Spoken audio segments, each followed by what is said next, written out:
ဒီနေ့ညမှာရှင်ပြိုင်ကစားကြမဲ့လီဗာပူးနဲ့ချဲစီတို့ရဲ့ပွဲကြိုသုံးသက်ချက်တွေကိုကိုဖြိုးလေးမှပြောပြပေးမှာဖြစ်ပါတယ်။ပွဲအခြေအနေသုံးသက်ချက်အရ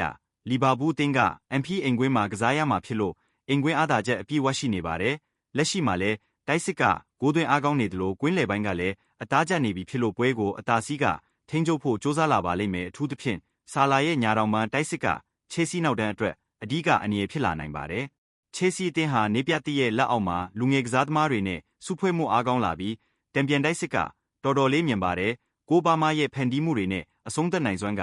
လီဗာပူးအတွက်တတိထားရမယ့်အချက်ပါအဝေးကွင်းဖြစ်ပေမဲ့အမတ်ရအောင်ရုန်းကန်လာမယ့်အနေအထားမှာရှိပါတယ်။ထိပ်တိုက်တွေ့ဆုံမှုနဲ့ခံမှန်းချက်ဒီနှစ်သင်းရဲ့နောက်ဆုံးတွေ့ဆုံမှုတွေမှာတရေရလက်တွေများခဲ့တယ်လို့ပွဲကလည်းအမြဲတမ်းအကျိတ်နဲ့ရှင်ပြိုင်ကစားမှာဖြစ်ပါတယ်။လီဗာပူးအသင်းကအင်ကွင်းမှာဖိအားပေးကစားမှာဖြစ်ပြီးချဲစီကတော့အမားဆောင်ပြီးတံပြန်တိုက်စစ်ကိုအားပြုကစားမှာဖြစ်ပါတယ်။ခံမှန်းကိုရလက်လီဗာပူးနစ်ကိုချဲစီတကိုးရရှိနိုင်ပါတယ်။